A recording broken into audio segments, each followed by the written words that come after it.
Hai Bunda, Bunda pernah mendengar preeklamsia? Preeklamsia adalah gangguan kehamilan yang ditandai oleh tekanan darah tinggi dan kandungan protein yang tinggi dalam urin.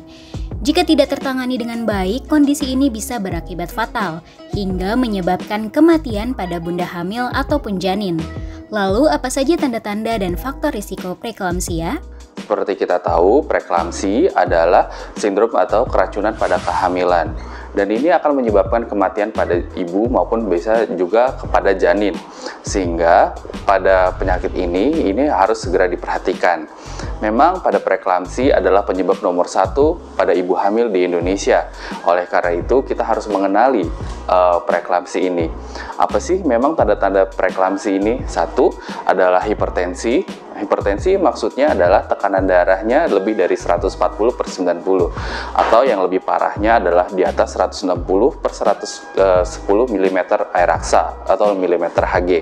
Dan juga bisa disertai adanya protein uri atau adanya protein di dalam urinnya atau di dalam kemih ibu. Serta pada preeklamsi juga bisa mengenai organ-organ sekitar seperti pada hati, pada ginjal, dan juga pada paru, serta juga yang lain-lain. Nah, oleh karena itu, untuk mencegahnya, kita harus 1. Memeriksakan ke dokter dan juga mengenali faktor resikonya. Faktor resikonya apa aja? 1. Bisa menjadi penyakit autoimun pada ibunya seperti penyakit lupus, penyakit namanya antifosfolipid syndrome, Sjogren syndrome, dan juga bisa karena kelainan metabolik seperti obesitas ataupun kencing manis atau diabetes mellitus pada ibu. Serta pada ibu juga bisa disebabkan karena adanya penyakit kardiovaskuler. Kesemuanya itu akan berakibat pada preeklamsi. Preeklamsia juga akan menyebabkan komplikasi pada ibu dan janin. Komplikasinya apa sih yang berbahaya pada ibu? Itu bisa menyebabkan kejang.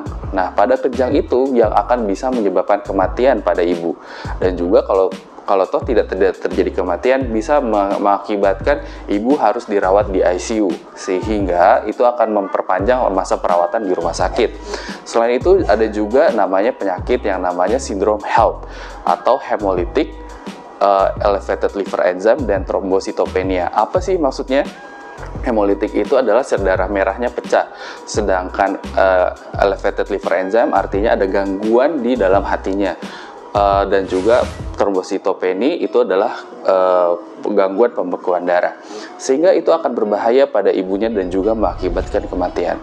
Pada bayi, apa sih akibatnya? 1. Bisa terjadi bayinya prematur, bayinya lahir yang kurang bulan. Nah, itu akan mengakibatkan 1. Bisa mengakibatkan gangguan otak, gangguan mata, gangguan pernafasan, dan gangguan pencernaan pada janinnya karena kurang bulan. Lalu ada juga yang namanya gangguannya pertumbuhan janin terhambat, dan itu yang artinya adalah bayinya kecil untuk usia kehamilannya, sehingga itu berakibat jangka panjang, bisa mengakibatkan hipertensi pada anaknya nantinya, bisa mengakibatkan keganasan dan juga penyakit-penyakit metabolik seperti obesitas maupun diabetes mellitus. Lalu bagaimana untuk pencegahannya? Untuk mencegahnya, selain mengenali faktor resiko, kita juga harus kontrol kepada tenaga kesehatan dan yang dipercaya, sehingga kita dapat mengenali tanda lebih awal tanda-tanda keracunan pada kehamilan ini. Saat ini yang memang dipercaya dari rekomendasi WHO untuk mencegahnya adalah dengan penggunaan kalsium yang dikonsumsi 1,5 gram sampai 2 gram. Demikian Bunda tipsnya, semoga bermanfaat.